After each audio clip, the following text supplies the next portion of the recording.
Hello guys, সুকি কাকিরের 7 number এপিসোডে আপনাদের স্বাগতম। এই অ্যানিমেটি আপনাদের কেমন লাগছে কমেন্ট করে জানাবেন।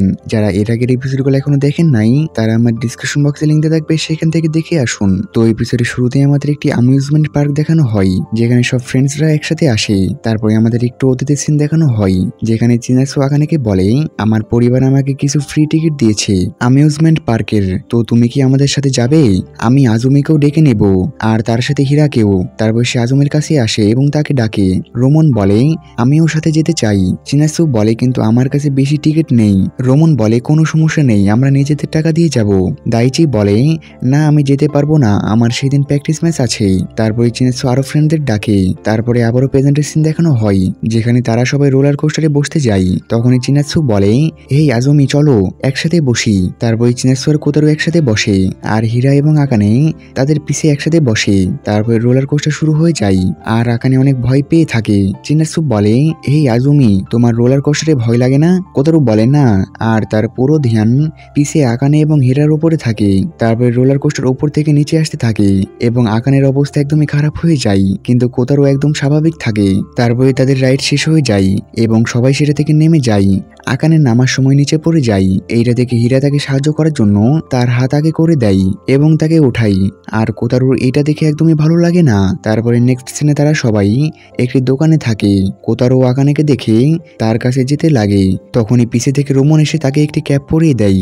আকানে তাকে দেখে বলে, এইটাতে তোমাকে অনেক ভালো লাগছে। রোমন বলে, হ্যাঁ তোমার এটা কিনে নেওয়া উচিত। এটা শুনে কোতারু সেটার প্রাইস দেখে এবং বলে, আমার তো মনে হয় না। তারপরে আমাদের হীরাকে দেখানো হয়, হীরা একটি ক্যাপ পরে আর সবাই তার সুনাম করে। তারপরে আকানেকেও ওই রকম ক্যাপ পরিয়ে দেয়, আর আয়রা আকানে এবং হীরার একটি ছবি তুলে নেয়। তারপরে একটি ছেলে এসে কোতারুকে বলে, রোমন কোথায়? কোতারু বলে, এখনই তো এখানেই ছিল। আর রোমন বাইরে রাইডে যাওয়ার জন্য লাইনে দাঁড়িয়ে থাকে। আর এইদিকে কোতারু বলে, আমি তাকে খুঁজে নিয়ে আসছি। এটা বলে সে রোমনকে খুঁজতে বের হয়। সে বাইরে রোমনকে খুঁজতে থাকে। তখনই তার সাথে চিনাসু দেখা হয়। সে তাকে বলে, রোমনকে পেয়েছো? কোতারু বলে না।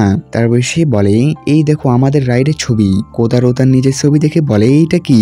আর এটাতে তোমার চোখ বন্ধ হয়ে আছে নিশিও। চিনাসু বলে, তুমি আমাকে চিনাসু বলতে পারো, সবাই আমাকে এটা বলে ডাকে। কোতারু বলে, আমি জানি, কিন্তু চিনাসু বলে, কোনো সমস্যা নেই, আর আমি তোমাকে কোতা বলে ডাকবো। কোতারু এটা শুনে লজ্জা পেতে লাগে। আর তখনই আকানে সেখানে আসতে থাকে এবং সে কোতারু আর চিনাসুকে একসাথে দেখে নাই। চিনাসু তাকে বলে, চলো এখন আমার নাম বলো। কোতারু বলতে পারে না আর একটু লজ্জা পেতে থাকে। তখনই আকানে সেখানে আসে আর বলে, সবাই নেক্সট রাইডের জন্য যাচ্ছে। চিনাসু বলে, ঠিক আছে চলো যাই।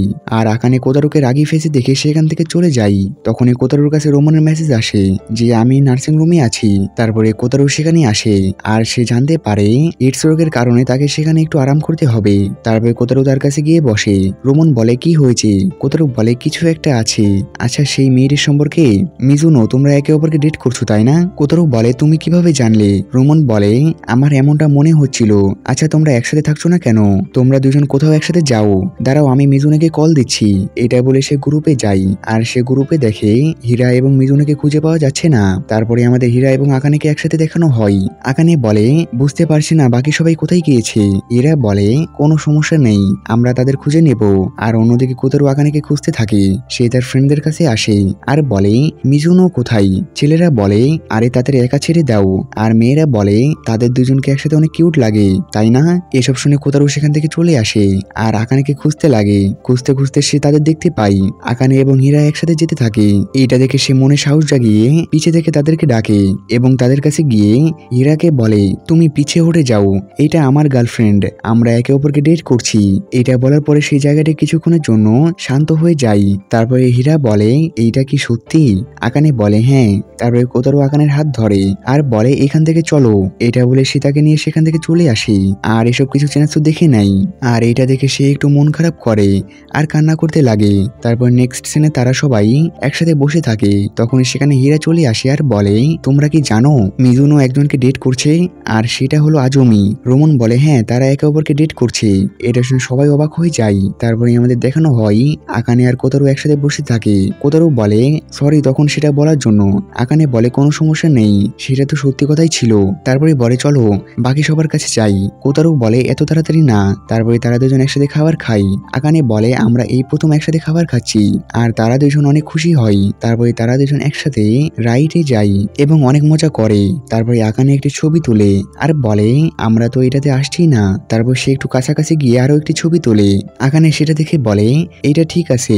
তারপরে নেক্সট সিনে চিনাৎসু, আয়রা আর সেতসুকোর কাছে আসে। তারা বলে কি হয়েছে? চিনাৎসু বলে কিছু না। তারা বলে তুমি কি আকানেকে দেখেছো? চিনাৎসু বলে সে আজমের সাথে আছে আর তারা একে অপরকে ডেট করছে। এটা বলে চিনাৎসু কান্না করতে লাগে আর তারা দুজন এখন বুঝতে পারে এবং তাকে বলে তুমি কি ঠিক আছো? তুমি ফায়ারওয়ার্ক দেখতে যাবে?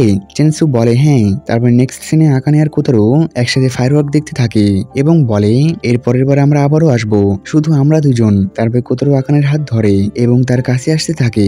এটা দেখে আকানে তার চোখ বন্ধ করে নেয় এবং কোতারো আকানেকে কিস করার জন্য যেতে লাগে। তখনই একটি বাচ্চা চিল্লাই বলে এরা দুজন কিস করছে। আকানে আর কোতারো সাইডে সরে গিয়ে আকানে আর কোতারো সাইডে সরে যায় এবং হাসতে লাগে। অন্যদিকে বাকি সবাই ফায়ারওয়ার্ক দেখতে থাকে। চিনাৎসু হীরাকে বলে আমাকে ক্ষমা করো তোমাকে ডাকার জন্য।